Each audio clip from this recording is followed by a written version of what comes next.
ನಮಸ್ಕಾರ ವೀಕ್ಷಕರೇ, the federal ಕರ್ನಾಟಕಕ್ಕೆ ಸ್ವಾಗತ. ನಾನು ವಿಜಯ್ ಜನಹಳ್ಳಿ. ರಾಜ್ಯ ಚುನಾವಣಾ ಆಯೋಗ ಮಹತ್ವದ ತೀರ್ಮಾನವನ್ನು ತೆಗೆದುಕೊಂಡಿರುವಂತದ್ದು ಸ್ಥಳೀಯ ಸಂಸ್ಥೆಗಳ ಚುನಾವಣೆಗಳಲ್ಲಿ ಇವಿಎಂ ಬದಲು ಬ್ಯಾಲೆಟ್ ಪತ್ರ ಅಂದ್ರೆ ಮತ ಪತ್ರಗಳಲ್ಲಿ ಚುನಾವಣೆ ನಡೆಸುವ ಸಂಬಂಧಪಟ್ಟಂತೆ ಮಹತ್ವದ ತೀರ್ಮಾನವನ್ನು ತೆಗೆದುಕೊಂಡಿರುವಂತದ್ದು. ಅದು GB election, greater Bengaluru election, ಜಿಲ್ಲಾ ಮತ್ತು ತಾಲೂಕು ಪಂಚಾಯತಿ, ಗ್ರಾಮ ಪಂಚಾಯತಿ ಚುನಾವಣೆಗಳನ್ನ ಇವಿಎಂ ಬದಲು ಮತಪತ್ರಗಳ ಮೂಲಕ ಚುನಾವಣೆ ನಡೆಸೋದಕ್ಕೆ ತೀರ್ಮಾನ ಆಗಿರುವಂತದ್ದು. ಇದು ರಾಜಕೀಯವಾಗಿ ಕೂಡ ಸಾಕಷ್ಟು ಜಟಾಪಟಿಗೆ, ಆರೋಪ ಪ್ರತ್ಯಾರೋಪಕ್ಕೆ ಕಾರಣ ಆಗಿರುವಂತದ್ದು. ಆದ್ರೆ ತಾಂತ್ರಿಕವಾಗಿ ಈ ಮತಪತ್ರಗಳ ಮೂಲಕ ಚುನಾವಣೆ ನಡೆಸುವಂತ ಸಾಧ್ಯತೆ ಎಷ್ಟರ ಮಟ್ಟಿಗಿದೆ, ಅದರ ಸವಾಲು ಏನು? ಯಾಕಂದ್ರೆ 25 ವರ್ಷಗಳ ನಂತರ ಈ ಇವಿಎಂ ಸಂಬಂಧಪಟ್ಟಂತೆ ಅಂತ ಹೋಗಿ ಅದರಲ್ಲಿ ಏನು ಮತಪತ್ರಗಳನ್ನ ಮಾಡಿಸ್ತಾ ಚುನಾವಣೆ ನಡೆಸ್ತಾ ಇರುವಂತದ್ದು. ಈ ಸಂಬಂಧಪಟ್ಟಂತೆ ರಾಜ್ಯ ಚುನಾವಣಾ ಆಯೋಗದಲ್ಲಿ ಆಯುಕ್ತರಾಗಿ ಕೆಲಸ ಮಾಡಿದಂತಹ PN ಶ್ರೀನಿವಾಸಾಚಾರ್ಯ ಅವರು ನಮ್ಮ ಜೊತೆ ಇದ್ದಾರೆ. ಸರ್, ಕಾರ್ಯಕ್ರಮಕ್ಕೆ ಸ್ವಾಗತ. ನಮಸ್ಕಾರ. ನಮಸ್ಕಾರ ಸರ್, ಮತಪತ್ರಗಳ ಬಳಕೆ ತಮ್ಮ ಗಮನಕ್ಕೂ ಕೂಡ ಬಂದಿದೆ, ನಿರ್ಧಾರ ಆಗಿರುವಂತದ್ದು. ಇದು ರಾಜಕೀಯ ಜಟಾಪಟಿ ನಂತರ ಅದು ಬೇರೆ ವಿಚಾರ ಸರ್. ಆದ್ರೆ ನೀವು ಚುನಾವಣಾ ಆಯೋಗದ ಆಯುಕ್ತರಾಗಿ ತಾವು ಕೆಲಸ ಮಾಡಿದ ಹಿನ್ನೆಲೆಯಲ್ಲಿ ಈಗಿನ ಸಂದರ್ಭದಲ್ಲಿ ಮತಪತ್ರ ಬಳಸುವಂತಹ ಅಗತ್ಯತೆ ಅಥವಾ ಸೂಕ್ತ ಎಷ್ಟಿದೆ ಅಂತ ಅನ್ಸುತ್ತೆ ಸರ್? ನನ್ನ ದೃಷ್ಟಿಯಲ್ಲಿ ಈ ವಿಷಯವನ್ನ ಅಷ್ಟೊಂದು ವಿವಾದಕ್ಕೆ ಎಳೆಯೋದು ಸೂಕ್ತವಲ್ಲ. ಕಾರಣ ಇಷ್ಟೇ, ಇಲ್ಲಿಯವರೆಗೂ ಕೂಡ ಗ್ರಾಮ ಪಂಚಾಯತಿ ಚುನಾವಣೆಗಳಲ್ಲಿ ಕರ್ನಾಟಕದಲ್ಲಿಯೂ ಕೂಡ ಒಂದು ಜಿಲ್ಲೆ ಬಿಟ್ಟು ಉಳಿದ ಎಲ್ಲ ಜಿಲ್ಲೆಗಳಲ್ಲೂ ಮತಪತ್ರಗಳನ್ನು ಬಳಸಿಯೇ ಚುನಾವಣೆಗಳನ್ನ ನಡೆಸ್ತಾ ಇತ್ತು. ಜಿಲ್ಲಾ ಪಂಚಾಯತಿ ಮತ್ತು ತಾಲೂಕ್ ಪಂಚಾಯತಿಗಳಲ್ಲಿ ಮತ್ತು ಪೌರ ಸಂಸ್ಥೆಗಳ ಚುನಾವಣೆಗಳು ಬಂದಾಗ ಇವಿಎಂ ಬಳಸ್ತಾ ಇತ್ತು. ಈಗ ಮತಪತ್ರ ಬಳಸ್ಲಿ ಅಥವಾ ಇವಿಎಂಗಳನ್ನು ಬಳಸ್ಲಿ, ಚುನಾವಣೆಗಳನ್ನ ಮುಕ್ತವಾಗಿ ನಡೆಸಬೇಕು, ಪಾರದರ್ಶಕವಾಗಿ ನಡೆಸಬೇಕು ಮತ್ತು ಎಲ್ಲರೂ ಆ ಒಂದು ವ್ಯವಸ್ಥೆಯ ಬಗ್ಗೆ ನಂಬಿಕೆ ಇರುವ ರೀತಿ ನಡೆಸಬೇಕು ಅಷ್ಟೇ.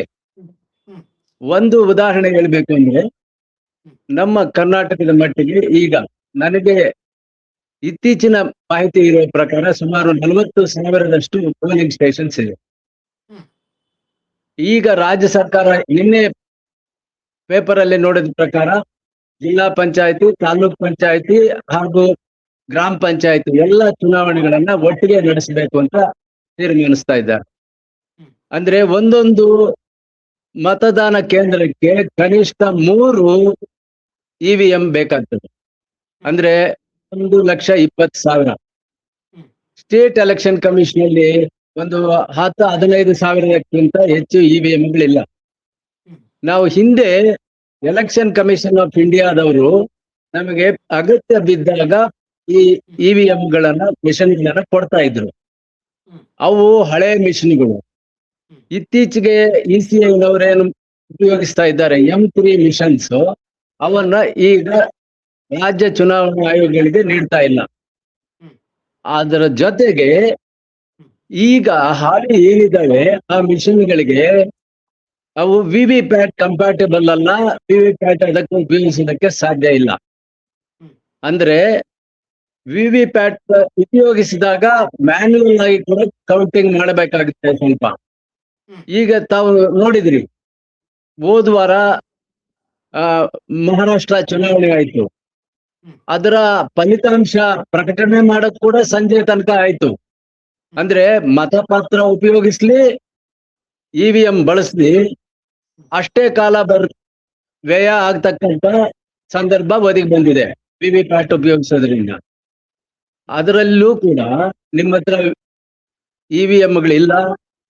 ಇವಿಎಂ ಬಳಸೋದ್ರಿಂದ ಹೆಚ್ಚಿಗೆ ಖರ್ಚು ಕೂಡ ಆಗ್ತದೆ. ಯಾಕಂದ್ರೆ ನಿಮ್ಮ 238, 229 ತಾಲೂಕಲ್ಲಿ ಆ ಇವಿಎಂ ತಯಾರಿ ಮಾಡಿರ್ತಕ್ಕಂಥ ಮ್ಯಾನುಫ್ಯಾಕ್ಚರರ್ ಏನಿದ್ದಾರೆ, BEL ಆಗ್ಲಿ ECIL ಆಗ್ಲಿ, ಅವರ ಟೆಕ್ನಿಕಲ್ ಸ್ಟಾಫ್ ಅನ್ನ ಎಂಪ್ಲಾಯ್ ಮಾಡ್ಬೇಕಾಗ್ತದೆ. ಮತ್ತೆ ಮತದಾನ ನಡೆಯುವಾಗ, ಮತಗಳ ಎಣಿಕೆ ಮಾಡುವಾಗ ಏನಾದ್ರೂ ಟೆಕ್ನಿಕಲ್ ಸ್ನ್ಯಾಕ್ ಬರುತ್ತೆ ಅಂತ ಹೇಳಿ ಆ ಟೈಮಲ್ಲಿ ಕೂಡ ಮ್ಯಾನುಫ್ಯಾಕ್ಚರರ್ ಅವರ ಟೆಕ್ನಿಕಲ್ ಪೀಪಲ್ ಅಲ್ಲಿ ಇರ್ಬೇಕಾಗ್ತದೆ. ಅದೇ ನೀವು ಮತಪತ್ರವನ್ನು ಉಪಯೋಗಿಸಿದ್ರೆ ಅಲ್ಲಿ ಲೋಕಲಿ ಅಲ್ಲೇ ಏನೇ ಸಮಸ್ಯೆ ಬಂದ್ರು ಬಗೆಹರಿಸ್ಕೊಳ್ಳತಕ್ಕಂತ ಆಗುತ್ತದೆ. ಈಗ ನಾನು ಒಂದು ಅನುಭವದಲ್ಲ ಹೇಳ್ತೀನಿ. ನಾನು ಎಲೆಕ್ಷನ್ ಕಮಿಷನರ್ ಆಗಕ್ ಮೊದ್ಲು ಕೂಡ ಸರ್ಕಾರಿ ಸೇವೆಯಲ್ಲಿದ್ದಾಗ 1983ರಿಂದಾನು ಚುನಾವಣೆಗಳನ್ನ ನಡ್ಸ್ಕೊಂಡ್ ಬಂದಿದ್ದೀನಿ. 83 ಚುನಾವಣೆಯಲ್ಲಿ ನಾನು ಅಸೆಂಬ್ಲಿ ರಿಟರ್ನಿಂಗ್ ಆಫೀಸರ್ ಇದ್ದೆ. 84 ಪಾರ್ಲಿಮೆಂಟ್ ಎಲೆಕ್ಷನ್ ನಲ್ಲಿ ಅಸಿಸ್ಟೆಂಟ್ ರಿಟರ್ನಿಂಗ್ ಆಫೀಸರ್ ಇದ್ದೆ. 85 ಅಸೆಂಬ್ಲಿ ಎಲೆಕ್ಷನ್ ನಲ್ಲಿ ರಿಟರ್ನಿಂಗ್ ಆಫೀಸರ್ ಇದ್ದೆ. ಇವೆಲ್ಲರಲ್ಲೂ ಮತಪತ್ರವನ್ನೇ ಉಪಯೋಗಿಸ್ತಾ ಇದ್ದಿದ್ದೆ. ಆದ್ರೆ ಇವಿಎಂಗಳು ಬಂದಾಗಲೂ ಕೂಡ ನಾನು ಮೈಸೂರು DC ಇದ್ದಾಗ ಪ್ರಥಮ ಬಾರಿಗೆ ಮೈಸೂರು ಮತ್ತು ಬೆಂಗಳೂರಲ್ಲಿ ಪೈಲಟ್ ಬೇಸಿಸ್ ಅಲ್ಲಿ ಇವಿಎಂಗಳನ್ನ ನಾವು ಉಪಯೋಗಿಸಿದ್ವಿ. ಆ ನಂತರ ದೇಶದಾದ್ಯಂತ ಉಪಯೋಗ ಆಗ್ತದೆ. ನನ್ಗೆ ಅನ್ಸೋದು ಮತಪತ್ರ ಉಪಯೋಗಿಸೋದ್ರಿಂದ ಯಾವುದೇ ತರವಾದಂತಹ ಯಾವುದೇ ಕಾನೂನಿನ ತೊಡಕಾಗ್ಲಿ ಅಥವಾ ಜನಸಾಮಾನ್ಯರಿಗೆ ತೊಂದರೆ ಆಗ್ತಕ್ಕಂಥದ್ದಾಗ್ಲಿ ಏನೂ ಇಲ್ಲ. ಸ್ವಲ್ಪ ಹೆಚ್ಚಿಗೆ ಸಮಯ ಕೌಂಟಿಂಗ್ ಟೈಮ್ ಅಲ್ಲಿ ತೆಗೆದುಕೋಬಹುದು ಅಷ್ಟೇ. Otherwise procedure is same. ಯಾವುದೇ ಆಮೇಲೆ ಅಸೆಂಬ್ಲಿ ಪಾರ್ಲಿಮೆಂಟ್ ಅಲ್ಲಿ ಒಂದನ್ನು ಗಮನಿಸಿರ್ಬೇಕು, ಯಾರು ಕೂಡ ಅದನ್ನು ಹೆಚ್ಚಿಗೆ ಆ ವಿಷಯವನ್ನು ಹೇಳ್ತಾ ಇಲ್ಲ. ನಿಮಗೆ ಮತದಾನ ನಿಮಗೆ ಗುಪ್ತವಾಗಿರ್ಬೇಕು ಅಂತ ಹೇಳ್ತೀರಿ. ವ್ಯಕ್ತಿಯ ಮತದಾನ ಗುಪ್ತ ಸರಿ, ಆದ್ರೆ ನೀವು ಲೆಕ್ಕ ಹಾಕುವಾಗ ಪ್ರತಿ ಮತಗಟ್ಟೆಯ ಮತಗಳನ್ನ ಪ್ರತ್ಯೇಕವಾಗಿ ಎಣಿಸೋದ್ರಿಂದ ಆ ಮತಗಟ್ಟೆಯಲ್ಲಿ ಯಾವ ಯಾವ ಅಭ್ಯರ್ಥಿಗೆ ಎಷ್ಟು ವೋಟ್ ಹಾಕಿದ್ದಾರೆ ಅಂತ ಇಡೀ ತಾಲೂಕು ಅಥವಾ ಜಿಲ್ಲೆಗೆ ಗೊತ್ತಾಗ್ತದೆ. ಮುಂದೆ ಆ ರಾಜಕೀಯ ಪಕ್ಷದವರು ಈ ಊರಿನಲ್ಲಿ ನಮ್ಗೆ ವೋಟ್ ಹಾಕಿಲ್ಲ, ಆ ಊರಿನಲ್ಲಿ ವೋಟ್ ಹಾಕಿದ್ದಾರೆ, ಅಥವಾ ಈ ಮತಗಟ್ಟೆಯಲ್ಲಿ ಬೇರೆ ಪಕ್ಷಕ್ಕೆ ಹಾಕಿದ್ದಾರೆ ಅಂತ ತಿಳ್ಕೊಳ್ಳೋದು ಕೂಡ ಹಲವಾರು ತೊಂದರೆಗಳಿಗೆ ಈಡು ಮಾಡ್ತದೆ. ಅದೇ ಮತಪತ್ರವನ್ನು ಬಳಸುವಾಗ ನಾವು ಎಲ್ಲಾ ಮತಪತ್ರಗಳನ್ನ ಮಿಕ್ಸ್ ಮಾಡಿ ಅಸೆಂಬ್ಲಿಗಾಗ್ಲಿ ಪಾರ್ಲಿಮೆಂಟ್ ಆಗ್ಲಿ ಅದನ್ನ 25 ಬೇರೆ ಬೇರೆ ಬ್ಯಾಚ್ ಮಾಡಿ ಕೌಂಟ್ ಮಾಡ್ತಾ ಇದ್ವಿ. ಆವಾಗ ಯಾವ್ಯಾವ ಊರಿನವರು ಯಾರಿಗೆ ಎಷ್ಟು ವೋಟ್ ಹಾಕಿದ್ದಾರೆ ಅಂತ ಗೊತ್ತಾಗ್ತಿರ್ಲಿಲ್ಲ. ಈಗ ಅದು ಎಲ್ಲರಿಗೂ ಗೊತ್ತಾಗ್ತದೆ. ಅದರಿಂದ ನನಗೆ ವೈಯಕ್ತಿಕವಾಗಿ ಮತಪತ್ರ ಉಪಯೋಗಿಸುವುದರಿಂದ ಯಾವುದೇ ತೊಂದರೆ ಇಲ್ಲ, ನಾನು ಉಪಯೋಗಿಸೋದಿಲ್ಲ. ಸವಾಲು ಕೂಡ ಸಾಕಷ್ಟು ಇದೆ ಸರ್. ಅಂದ್ರೆ ಮತಪತ್ರಗಳ ಮುಖಾಂತರ ಚುನಾವಣೆ ಮಾಡುವ ಹಿನ್ನೆಲೆಯಲ್ಲಿ ಒಂದು ಸಮಯ ಜಾಸ್ತಿ ಬೇಕಾಗುತ್ತೆ, ಸಿಬ್ಬಂದಿ ಮತ್ತೆ ರಿಗ್ಗಿಂಗ್ ವೋಟ್ ಆಗುತ್ತೆ ಅನ್ನುವಂತಹ ಆತಂಕಗಳು ಕೂಡ ಆಗಿರೋದು ಒಂದಷ್ಟು ಪ್ರಶ್ನೆ. ನಾನು ಹೇಳ್ತೀನಿ, 83ರಲ್ಲಿ ನಾನು 2 ಅಸೆಂಬ್ಲಿ ಸೆಗ್ಮೆಂಟ್ ಇಂದ ರಿಟರ್ನಿಂಗ್ ಆಫೀಸರ್ ಇದ್ದೆ. ಅವಾಗ ನಿಮಗೆ ಮೊಬೈಲ್ ಇಲ್ಲ. ನಾವ್ ಏನಾದ್ರೂ ವೈರ್ಲೆಸ್ ಅಥವಾ STD ಮುಖಾಂತರ ಸಂಪರ್ಕಿಸಬೇಕಾಗಿತ್ತು. ರಿಗ್ಗಿಂಗ್ ಯಾವ ರೀತಿ ಆಗ್ತದೆ ಅಂತ ನಾವು ವೋಟರ್ ID ಉಪಯೋಗಿಸ್ತಾ ಇರೋದ್ರಿಂದ ಯಾವ ರೀತಿ ರಿಗ್ಗಿಂಗ್ ಆಗುತ್ತೆ ಅಂತ ಯಾರಾದ್ರೂ ಪೋಲಿಂಗ್ ಸ್ಟೇಷನ್ ಅಲ್ಲಿ ಅನರ್ಹ ಮತದಾರರು ಬಂದು ಮಾಡ್ತಾರಾ? ಅನರ್ಹ ಮತದಾರರನ್ನ ತಡೆಯುವುದಕ್ಕೆ ಪ್ರತಿ ಅಭ್ಯರ್ಥಿಯ ಪರವಾಗಿ ಒಬ್ಬ ಪೋಲಿಂಗ್ ಏಜೆಂಟ್ ಅಲ್ಲಿ ಕೂತಿರ್ತಾನೆ. ಯಾವ ರೀತಿ ರಿಗ್ಗಿಂಗ್ ಆಗ್ತದೆ? ಈಗ ಸಾಕಷ್ಟು ಎಜುಕೇಶನ್ ಇರೋದ್ರಿಂದ ಮತ್ತು ಸಾಕಷ್ಟು ಪೊಲೀಸ್ ವ್ಯವಸ್ಥೆ ಇರೋದ್ರಿಂದ ಮುಂಚಿನ ರೀತಿಯಲ್ಲಿ ಕೂಡ ನಿಮ್ಗೆ ಬೂತ್ಗಳಲ್ಲಿ ಆ ರೀತಿ ರಿಗ್ಗಿಂಗ್ ವ್ಯವಸ್ಥೆ ಅಥವಾ ಆ ರೀತಿ ದಬ್ಬಾಳಿಕೆ ಆಗೋದಕ್ಕೆ ಸಾಧ್ಯ ಇಲ್ಲ ಅನ್ಸುತ್ತಲ್ವಾ ಸರ್? ಹೌದೌದು, ರಿಗ್ಗಿಂಗ್ ಆಗೋಲಿಕ್ಕೆ ಸಾಧ್ಯ ಇಲ್ಲ. ಆಮೇಲೆ ನಾನು ಈಗಾಗ್ಲೇ ತಿಳಿಸಿದಂತೆ ನಿಮಗೆ 1.5 ಲಕ್ಷ ಎಲೆಕ್ಟ್ರಾನಿಕ್ ವೋಟಿಂಗ್ ಮಿಷನ್ಸ್ ಬೇಕಾದೆ, ಅದರ ಎಕ್ಸ್ಪೆಂಡಿಚರು. ಆಮೇಲೆ ಎಲ್ಲಾ ಕಡೆ ನಿಮ್ಗೆ ಟೆಕ್ನಿಕಲ್ ಸ್ಟಾಫ್ ಇಡ್ಬೇಕಾಗ್ತದೆ, ಅದರ ಎಕ್ಸ್ಪೆಂಡಿಚರು. ಆ ಬ್ಯಾಲೆಟ್ ಪೇಪರ್ ಅನ್ನ ಚೆಕ್ ಮಾಡುವಾಗ್ಲೂ ಆ ಕಂಪನಿಯವರು ಇರ್ಬೇಕು, ಕೌಂಟಿಂಗ್ ಟೈಮ್ ಅಲ್ಲಿ ಕೂಡ ಅವರಲ್ಲಿ ಹಾಜರಿರಬೇಕು. ಸಾಕಷ್ಟು ಎಕ್ಸ್ಪೆಂಡಿಚರ್ ಆಗ್ತದೆ. ಆಮೇಲೆ ಈಗ ಮೊಬಿಲಿಟಿ ಇದೆ, ಕಮ್ಯುನಿಕೇಶನ್ ಫಾಸ್ಟ್ ಇದೆ. ಮುಖ್ಯವಾಗಿ ಇನ್ಫ್ರಾಸ್ಟ್ರಕ್ಚರ್ ಸ್ಟೇಟ್ ಎಲೆಕ್ಷನ್ ಕಮಿಷನ್ ಹತ್ರ ಈಗ ಹಾಲಿ ಇವಿಎಂಗಳನ್ನು ಬಳಸಿ ಏಕಕಾಲದಲ್ಲಿ ಎಲ್ಲಾ ಚುನಾವಣೆಗಳನ್ನು ನಡೆಸುವಷ್ಟು ಇಲ್ಲ. ಅದು ಕೂಡ ಒಂದು ಪ್ರಾಕ್ಟಿಕಲ್ ಪ್ರಾಬ್ಲಮ್. ನಾವು ಹಿಂದೆ ನಡೆಸಿದಾಗ ಏನಾಗ್ತಿತ್ತು, ಪಂಚಾಯತಿ ಎಲೆಕ್ಷನ್ ಬೇರೆ ಸಮಯದಲ್ಲಿ ಬರ್ತಾ ಇತ್ತು, ZPTP ಬೇರೆ ಟೈಮಲ್ಲಿ ಬರ್ತಾ ಇತ್ತು, BBMP ಬೇರೆ ಟೈಮ್ ಬರ್ತಾ ಇತ್ತು, ಬೇರೆ ಅರ್ಬನ್ ಲೋಕಲ್ ಬಾಡಿ ಸೆಲೆಕ್ಷನ್ ಕೂಡ ಬೇರೆ ಟೈಮಲ್ಲಿ ಬರ್ತಾ ಇತ್ತು.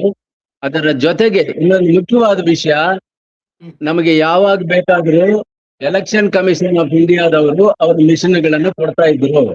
ಈಗ ಅವ್ರು ಕೊಡ್ತಾ ಇಲ್ಲ. ನಂಬರ್ 1 ಅವ್ರ ನಿಯಮಗಳನ್ನು ಮಾತ್ರ ಅಲ್ಲ, ನಿಮ್ಮ ಕಾನೂನಲ್ಲಿ ಏನಿತ್ತು, ಮತಪಟ್ಟಿ ಏನು ತಯಾರು ಮಾಡ್ತೀರಿ, ಮತದಾರರ ಪಟ್ಟಿ, ಅದನ್ನ ಎಲೆಕ್ಷನ್ ಕಮಿಷನ್ ಆಫ್ ಇಂಡಿಯಾದವರು ಯಾವ ಪಟ್ಟಿ ತಯಾರು ಮಾಡಿದ್ದಾರೆ ಅದನ್ನೇ ಉಪಯೋಗಿಸಿಕೊಂಡು ನಾವು ವಾರ್ಡ್ ವೈಸ್ ಅಥವಾ ಪಂಚಾಯಿತಿ ಕ್ಷೇತ್ರದ ವೈಸ್ ಮಾಡಿ ಚುನಾವಣೆ ನಡೆಸ್ತಾ ಇದ್ವಿ.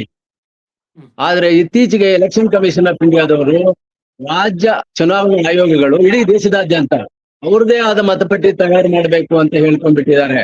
So, ಹ್ಮ್. ಮತದಾರ ಪಟ್ಟಿನೂ ಇವ್ರು ತಯಾರು ಮಾಡಿಸ್ಬೇಕು, ಆಮೇಲೆ ಇವರೇ ಇವಿಎಂ ಗಳನ್ನು ಪಡೆದುಕೊಳ್ಬೇಕು. ಅದು ಪ್ರತ್ಯೇಕತೆ ಮೊದಲಿದ್ದಷ್ಟು ಕೋಆರ್ಡಿನೇಷನ್ ಇಲ್ಲ. ಅದರಿಂದಾಗಿ ಆಯಾ ರಾಜ್ಯದಲ್ಲಿ ಯಾವ ತರ ಚುನಾವಣೆ ಮಾಡೋದಕ್ಕೆ ಅವ್ರಿಗೆ ಅನುಕೂಲ ಆಗ್ತದೆ. 1 ಗಂಟೆ 2 ಗಂಟೆ ಕೌಂಟಿಂಗ್ ಟೈಮ್ ಆಗ್ಬಹುದು ಅಷ್ಟೇ, ಉಳಿದ ಪ್ರೊಸೀಜರ್ ಎಲ್ಲ ಅಷ್ಟೇ. Okay. ಅದರಲ್ಲೂ ನೀವು ವಿವಿ ಪ್ಯಾಟ್ ಉಪಯೋಗಿಸಿ ಅದರ ಬ್ಯಾಲೆಟ್ ಅಲ್ಲಿ ಕೌಂಟಿಂಗ್ ಮಾಡುವ ಪ್ರೊಸೀಜರ್ ನ ಇಂಟ್ರೊಡ್ಯೂಸ್ ಮಾಡಿದ ಮೇಲೆ ಟೈಮ್ ತಗೊಳ್ತಾ ಇರೋದು ಅದಕ್ಕೂ ಇದಕ್ಕೂ ಅಂತ ವ್ಯತ್ಯಾಸ ಕಾಣ್ತಾ ಇಲ್ಲ. ಅಂದ್ರೆ ಸರ್, ಈಗ ನಿಮ್ಮ ಪ್ರಕಾರ ಸುಮಾರು 1 ಲಕ್ಷ ಇವಿಎಂಗಳು ಕೊರತೆ ಆಗುತ್ತೆ ಅಥವಾ ಶಾರ್ಟೇಜ್ ಆಗುತ್ತೆ ಒಂದು ಏಕಕಾಲದಲ್ಲಿ ಚುನಾವಣೆ ನಡೆಸುವಂತ ಹಿನ್ನೆಲೆಯಲ್ಲಿ. ಸೊ ಅದು ಕೂಡ ಬಹಳ ಹೌದು. ಒಂದು ಸವಾಲು ಇರುತ್ತಲ್ವಾ ಸರ್ ಅದಕ್ಕೆ? ಹೌದು. ಅದಕ್ಕೆ ಇನ್ವೆಸ್ಟ್ಮೆಂಟ್ ಬೇಕು, ಅದನ್ನು ತಯಾರಿ ಮಾಡುವ ಕಂಪನಿಗಳ ಸಮಯನೂ ತಗೊಳ್ತವೆ. ಅದನ್ನು ಸೆಟ್ ಮಾಡೋದಕ್ಕೆ ಅಷ್ಟು ಟೆಕ್ನಿಕಲ್ ಸ್ಟಾಫ್ ಅನ್ನ ಆ ಮ್ಯಾನುಫ್ಯಾಕ್ಚರರ್ ಕಳಿಸ್ಬೇಕು. ಅದರದ್ದೇ ಆದ ಪ್ರಾಬ್ಲಮ್ಸ್ ಇದೆ, ಅಷ್ಟು ಸುಲಭ ಅಲ್ಲ. Okay, ಹ. ಅಂದ್ರೆ ಕೆಲವು ಸ್ಟೇಟ್ಸ್, ಉದಾಹರಣೆಗೆ ಕೇರಳದವರು ಈಗಾಗಲೇ 1 ಲಕ್ಷಕ್ಕಿಂತ ಜಾಸ್ತಿ ಮಿಷನ್ ಪ್ರೊಕ್ಯೂರ್ ಮಾಡಿದ್ದಾರೆ. ಅದಕ್ಕೆ ಇನ್ವೆಸ್ಟ್ ಮಾಡಬೇಕಾಗ್ತದೆ.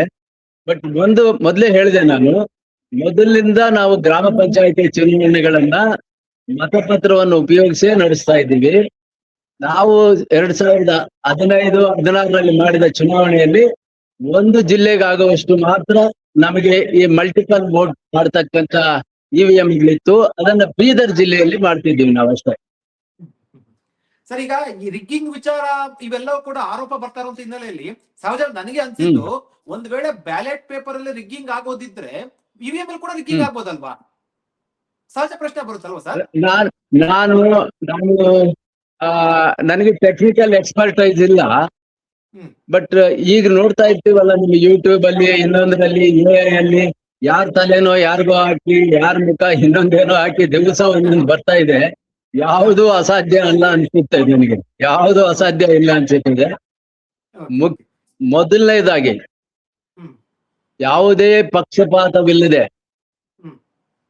ಚುನಾವಣೆಯಲ್ಲಿ ತೊಡಗಿರುವ ಎಲ್ಲ ಸಿಬ್ಬಂದಿ, ಹ್ಮ್. ಚುನಾವಣಾ ಆಯೋಗ ಎಲ್ಲರೂ ಸೇರಿ ಪಾರದರ್ಶಕವಾಗಿ ಚುನಾವಣೆ ನಡೆಸುವುದಾದರೆ ಅದು ಮತಪತ್ರವಾದರೂ ಒಂದೇ, ಇವಿಎಂ ಆದರೂ ಒಂದೇ. Okay. ಅದಕ್ಕೆ ಅನಗತ್ಯವಾಗಿ ವಿವಾದಗಳನ್ನು ಉಂಟು ಮಾಡತಕ್ಕಂತ ಅಗತ್ಯ ಇಲ್ಲ ಅಂತಕ್ಕಂಥದ್ದು ನನ್ನ ಅನಿಸಿಕೆ. ಸರ್, ಈಗ ಮುಂದುವರೆದಂತ ಇಂಥ ಯುಗದಲ್ಲಿ 2026ರಲ್ಲಿ ಅದೀಗ ಒಂದು ಅಮೆರಿಕ ಬೇರೆ ಬೇರೆ ದೇಶಗಳಲ್ಲಿ ಉದಾಹರಣೆ ಕೊಡ್ಬೋದು, ಏನು ಮತಪತ್ರಗಳ ಮೂಲಕ ನಡೆಸಲಾಗ್ತಾ ಇದೆ ಅಂತ. ಆದ್ರೆ 2026ರಲ್ಲಿ ಅಂದ್ರೆ ಇಂಥ ಮುಂದುವರೆದ ಯುಗದಲ್ಲಿ ಈಗಲೂ ಕೂಡ ನಾವು ಬ್ಯಾಲೆಟ್ ಪೇಪರ್ ಬೇಕಾ, ಇವಿಎಂಸ್ ಅನ್ನುವಂಥದ್ದು ಯೂಸ್ ಮಾಡ್ಕೊಳ್ಬೇಕಲ್ವಾ, ಯಾಕೆ ಬ್ಯಾಲೆಟ್ ಪೇಪರ್ಗೆ ಹೋಗ್ಬೇಕು ಅನ್ನುವಂಥದ್ದು ಕೂಡ ಒಂದು ವಾದ ಇರುವಂತದ್ದು. ನಿಮ್ಮ ಅಭಿಪ್ರಾಯ ಸರ್ ಈ ವಿಚಾರ? ವಾದಗಳನ್ನು ಮಾಡಬಹುದು. ನಾನು ಅದರ ಪರವಾಗಿ ಇದರ ಪರವಾಗಿ ನಾನು ವಾದ ಮಂಡಿಸ್ತಾ ಇಲ್ಲ. ನಿಮಗೆ ಚುನಾವಣೆ ನಡೆಸೋದಕ್ಕೆ ನಿಮ್ಮಲ್ಲಿರ್ತಕ್ಕಂತಹ ಇನ್ಫ್ರಾಸ್ಟ್ರಕ್ಚರ್ ಏನು, ನಿಮ್ಮ ಫೆಸಿಲಿಟೀಸ್ ಏನು, ಯಾವ ರೀತಿಯಲ್ಲಿ ನೀವು ಸುಸೂತ್ರವಾಗಿ ನಡೆಸಬೇಕಾಗುತ್ತೆ ಅನ್ನೋದನ್ನ ಆಯೋಗ ನೋಡ್ಬೇಕಾಗ್ತದೆ. ಓಕೆ ಓಕೆ ಓಕೆ ಸರ್, ಈಗ ಅದು ರಾಜ್ಯ ಕೆಲವರು ಚುನಾವಣಾ ಹಲವರು ಆಯೋಗಕ್ಕೆ ಸರ್ ಹೇಳಿ ಸರ್, ಹೇಳಿ ಸರ್. ಅಲ್ಲ, ಹಲವರು ಇವಿಎಂ ಅಲ್ಲಿ ಹ್ಯಾಕ್ ಮಾಡ್ತಾರೆ, ಇದ್ರಲ್ಲಿ ಅದು ಮಾಡ್ತಾರೆ, ಅದು ರಾಜಕೀಯವಾದಂತ ಆರೋಪಗಳಾಗುತ್ತೆ. ಅದನ್ನ ಎಲ್ಲಿಯವರೆಗೆ ನಾವು ಸಾಬೀತುಪಡಿಸೋದಿವೋ ಅಲ್ಲಿ ತನಕ ನಾವು ಆರ್ಗ್ಯೂ ಮಾಡ್ತಾನೆ ಇರ್ಬೋದು, ಅದು ಬೇರೆ ವಿಷಯ, ನಾನು ಅದಕ್ಕೆ ಹೋಗೋದಿಲ್ಲ. ಆದರೆ ನಾವು ಇವಿಎಂ ಬದಲಿಗೆ ಬ್ಯಾಲೆಟ್ ಪೇಪರ್ ಉಪಯೋಗಿಸ್ತಾ ಇದ್ದೀವಿ ಅನ್ನೋ ಮಾತ್ರಕ್ಕೆ ನಾವು ಏನೋ ತುಂಬಾ ಹಿಂದೆ ಹೊರಟೋಗ್ತಾ ಇದ್ದೀವಿ, ಈ ಆಧುನಿಕ ಯುಗದಲ್ಲಿ ಕೂಡ ಹಳೆ ಮಾದರಿಯನ್ನು ಉಪಯೋಗಿಸ್ತಾ ಇದ್ದೀವಿ ಅಂತ ಅರ್ಥ ಅಲ್ಲ. ಓಕೆ ಓಕೆ ಸರಿ. ಸರ್, ಈ ವಿಚಾರಕ್ಕೆ ಸಂಬಂಧಪಟ್ಟಂತೆ ಅಂದ್ರೆ ಈಗ ಇವಿಎಂ ಬದಲು ಈಗ ಇವಿಎಂ ಬದಲು ಬ್ಯಾಲೆಟ್ ಪೇಪರ್ ಸಂಬಂಧಪಟ್ಟಂತೆ ಬಳಕೆ ಮಾಡ್ತಾ ಇರುವಂತದ್ದು ರಾಜ್ಯ ಚುನಾವಣಾ ಆಯೋಗಕ್ಕೆ ಎಷ್ಟು ಅಧಿಕಾರ ಇದೆ? ಅಂದ್ರೆ ಈಗ ಸಂಪೂರ್ಣವಾಗಿ ನಾವು ಇವಿಎಂ ಅನ್ನ ತಿರಸ್ಕಾರ ಮಾಡಿ ಬ್ಯಾಲೆಟ್ ಪೇಪರ್ ಮಾಡುವಂತ ಅಧಿಕಾರ ರಾಜ್ಯ ಚುನಾವಣೆಗೆ ಇರುವಂತದ್ದು. ಅದನ್ನ ಎಷ್ಟು ಅಧಿಕಾರ ಇದೆ ಸರ್? ಅದರ ಕೇಂದ್ರ ಚುನಾವಣಾ ಆಯೋಗಕ್ಕೆ ಅದನ್ನ ನಾವು ಅನುಮತಿ ಬೇಕಾಗಿಲ್ವಾ? ರಾಜ್ಯ ಚುನಾವಣಾ ಆಯೋಗದ ಅಧಿಕಾರ ವ್ಯಾಪ್ತಿ ಪರಿಮಿತಿ ಹೇಳೋದಾದ್ರೆ ಸರ್? ಒಂದು ವಿಷಯ ತುಂಬಾ ಜನ ಅರ್ಥ ಮಾಡ್ಕೊಳ್ಳೋದಿಲ್ಲ. ಎಲೆಕ್ಷನ್ ಕಮಿಷನ್ ಆಫ್ ಇಂಡಿಯಾ ಬೇರೆ, ಸ್ಟೇಟ್ ಎಲೆಕ್ಷನ್ ಕಮಿಷನ್ ಬೇರೆ. ಹ್ಮ್. ಎಲೆಕ್ಷನ್ ಕಮಿಷನ್ ಆಫ್ ಇಂಡಿಯಾಗೆ ಎಲೆಕ್ಷನ್ ನಡೆಸುವುದಕ್ಕೆ ಏನ್ ಅಧಿಕಾರ ಇದೆ, ಸಂವಿಧಾನದಲ್ಲಿ ಏನ್ ಹೇಳ್ತಾರೆ, ಡೈರೆಕ್ಷನ್, ಕಂಟ್ರೋಲ್ ಅಂಡ್ ಸೂಪರಿಂಟೆಂಡೆನ್ಸ್, ಅಷ್ಟೇ ಅಧಿಕಾರ ಸ್ಟೇಟ್ ಎಲೆಕ್ಷನ್ ಕಮಿಷನ್ ಇದೆ. ಹ್ಮ್. State election commission election commission of ಇಂಡಿಯಾದ ಅಧೀನದಲ್ಲಿ ಕೆಲಸ ಮಾಡುವುದಿಲ್ಲ. ಅದೊಂದು ಸ್ವತಂತ್ರ ಸಂವಿಧಾನಕ ಸಂಸ್ಥೆ. ಹ್ಮ್. ಅವರು ನಿರ್ಣಯ ತೆಗೆದುಕೊಳ್ಳಬಹುದು. ಚುನಾವಣೆಗೆ ಸಂಬಂಧಿಸಿದ ಎಲ್ಲ ವಿಷಯಗಳ ಬಗ್ಗೆ ಯಾವುದೇ ಕಾನೂನು ಅದನ್ನು ಅಡ್ಡಿಪಡಿಸದೇ ಇದ್ರೆ ಎಲ್ಲ ನಿರ್ಣಯಗಳನ್ನು ಸ್ಟೇಟ್ ಎಲೆಕ್ಷನ್ ಕಮಿಷನ್ ತೆಗೆದುಕೊಳ್ಬಹುದು. ಓಕೆ ಓಕೆ ಸರ್, ಈಗ ಬೇರೆ ಬೇರೆ ರಾಜ್ಯಗಳಲ್ಲೂ ಕೂಡ ಇದೇ ಅಂದ್ರೆ ಏನು ಇವಿಎಂ ಬದಲು ನಾವು ಮತಪತ್ರ ಬಳಕೆ ಮಾಡಬೇಕು ಅನ್ನೋದೇನಾದ್ರು ಕೂಡ ತೀರ್ಮಾನ ಬಂದ್ರೆ ಅದು ಒಂದ್ ರೀತಿಯಲ್ಲಿ ಸಂಪೂರ್ಣವಾಗಿ ಬದಲಾವಣೆ ಆಗ್ಬಿಡುತ್ತೆ ಅಂತ ಅನ್ಸುತ್ತೆ ಸರ್. ಆಗ್ಬಹುದು. ಈಗ ನಾನು ಈಗಾಗಲೇ ಕಾನೂನಿನಲ್ಲಿ ಸ್ಪಷ್ಟವಾಗಿ ಈ ಕೆಲಸ ಮಾಡಬಾರದು ಅಂತ ಹೇಳಿದ್ದರೆ ಸ್ಟೇಟ್ ಎಲೆಕ್ಷನ್ ಕಮಿಷನ್ ಅದನ್ನ ಮಾಡಕ್ಕೆ ಬರುವುದಿಲ್ಲ. ಹ್ಮ್.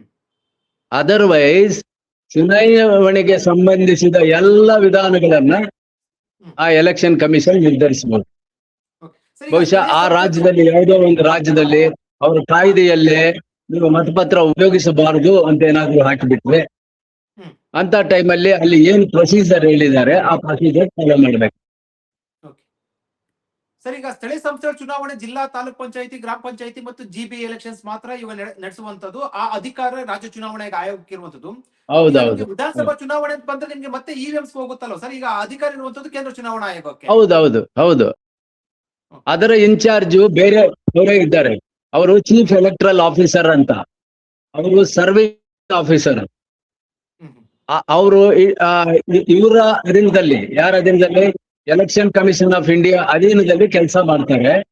ಅವ್ರು ಕೊಡುವ ಮಾರ್ಗದರ್ಶನದ ಮೇಲೆ ಅವ್ರ ಕೆಲಸ ನಿರ್ವಹಿಸ್ತಾರೆ. ಸ್ಟೇಟ್ ಎಲೆಕ್ಷನ್ ಕಮಿಷನ್ಗೂ ಅವ್ರಿಗೂ ಯಾವುದೇ ಸಂಬಂಧ ಇಲ್ಲ. ಸರ್, ಮತ್ತೊಂದು ವಿಚಾರ ಕೇಳಿ ಬಂದಿತ್ತು. ರಾಜ್ಯ ಚುನಾವಣಾ ಆಯೋಗವೇ ಪ್ರತ್ಯೇಕವಾಗಿ ಮತದಾರ ಪಟ್ಟಿಯನ್ನ ಸಿದ್ಧಪಡಿಸಿ ಚುನಾವಣೆ ನಡೆಸುವಂತದ್ದು ಸಂಬಂಧಪಟ್ಟಿದ್ದ ಹಿಂದೆ ತೀರ್ಮಾನ ಆಗಿತ್ತು. ಅದು ಇನ್ನೂ ಕೂಡ ಅದು ನಿರ್ಧಾರ ಆಗಿಲ್ಲ. ರಾಜ್ಯ ಚುನಾವಣಾ ಇಲ್ಲ ಆಗಿದೆ. ಈಗಾಗ್ಲೇ ಎಲೆಕ್ಷನ್ ಕಮಿಷನ್ ಆಫ್ ಇಂಡಿಯಾದವರು ಅವರ ಅವರ ಮತದಾರ ಪಟ್ಟಿಯನ್ನ ಸ್ಟೇಟ್ ಎಲೆಕ್ಷನ್ ಕಮಿಷನ್ ಉಪಯೋಗಿಸಬಾರದು ಅಂತ ನಿರ್ಣಯ ತೆಗೆದುಕೊಂಡಿದ್ದಾರೆ.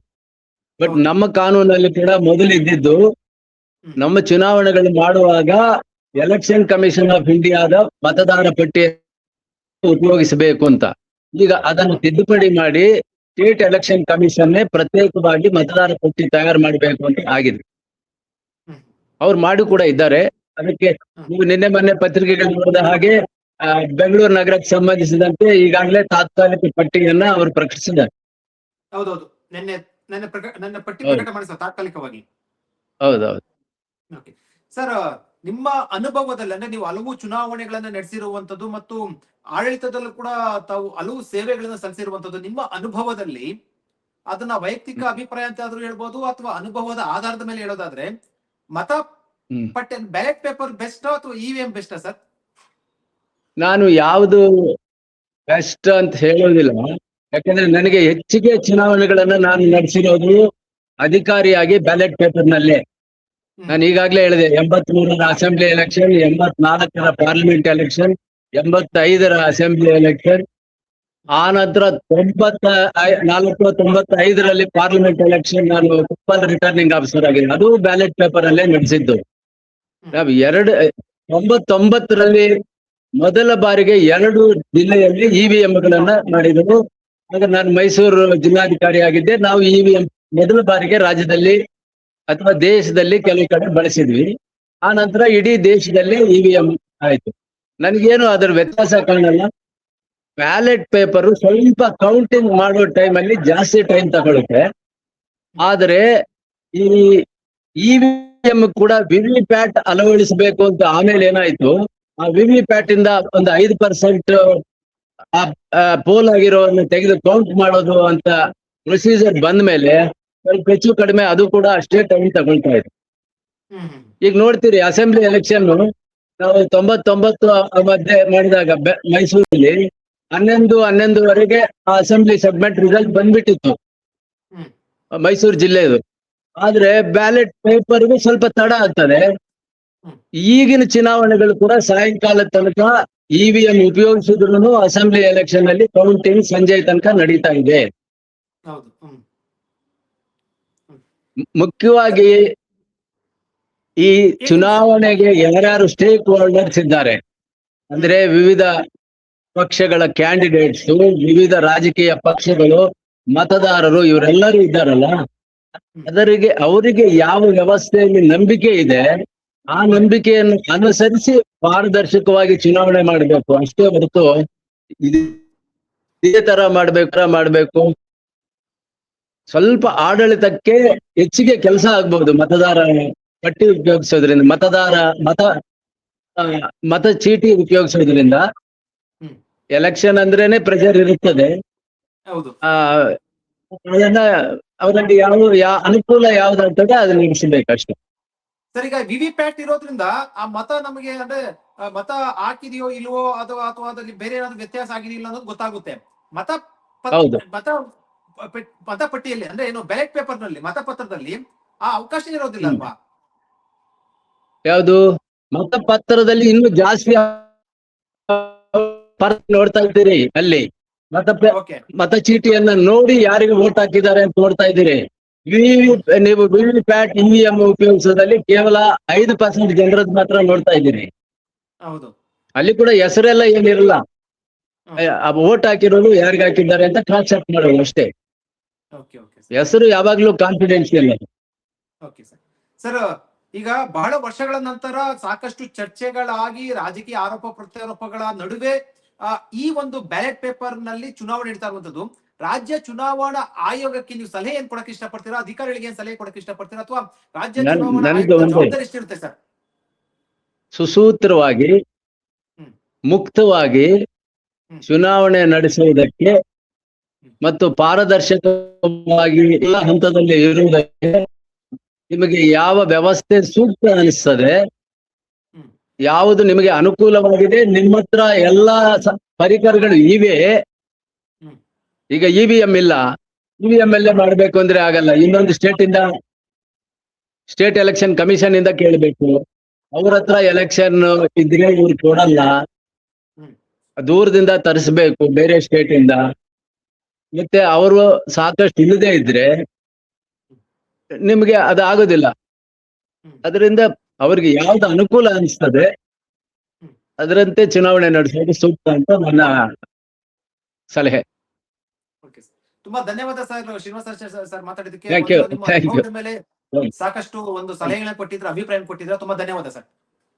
ನಮಸ್ಕಾರ.